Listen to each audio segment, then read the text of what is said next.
আসসালামু আলাইকুম viewers, মামিস cook creation and blog চ্যানেলের পক্ষ থেকে সকলকে শুভেচ্ছা জানিয়ে শুরু করছি আজকের নতুন আরও একটি রেসিপি।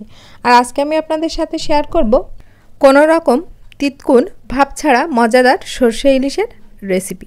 কারণ অনেকেরই একটা কমন কথা থাকে যে সরষে ইলিশে নাকি একটা তিতকুটে স্বাদ আসে। তো এই তো তার জন্য আমি এখানে একটা মাটির পাত্রে 1 টেবিল চামচ পরিমাণ সরিষা নিয়েছি। আর এই সরিষাটা আমি ধুয়ে রোদে শুকিয়ে নিয়ে সংরক্ষণ করেছি, এজন্য আর এখন ধুইলাম না। এখন আমি এটাকে খুব ভালোভাবে এই যে ব্লেন্ড করে নিলাম। নেওয়ার পরে আমি এর মধ্যে দিয়ে দিচ্ছি আমার প্রয়োজন মতো কাঁচামরিচ দিয়ে, এরপর আমি 2টা মাঝারি সাইজের পেঁয়াজ কুচি দিয়েছি আর তার সাথে দিয়ে দিলাম 1/2 টেবিল চামচ পরিমাণ লবণ দিয়ে আমি এই সমস্ত উপকরণগুলো খুব ভালোভাবে বেটে নিব।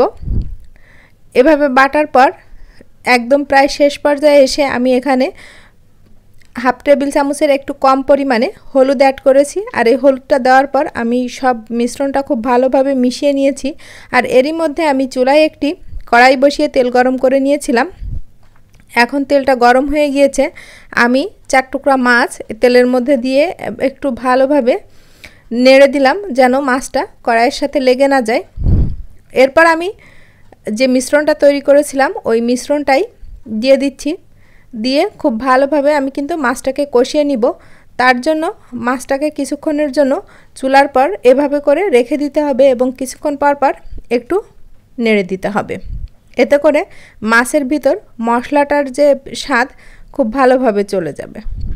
এরপরে যে আমি যে ঢাকনায় মিশ্রণটা তৈরি করেছিলাম ঢাকনাতে একটু পানি দিয়ে ঢাকনাটা ধুয়ে নিলাম এবং প্রয়োজন মতো পানি আমি দিয়ে 20 মিনিটের মতো রান্না করেছি অল্প আছে। দেখুন আমার রান্নার লুকটা এটাই।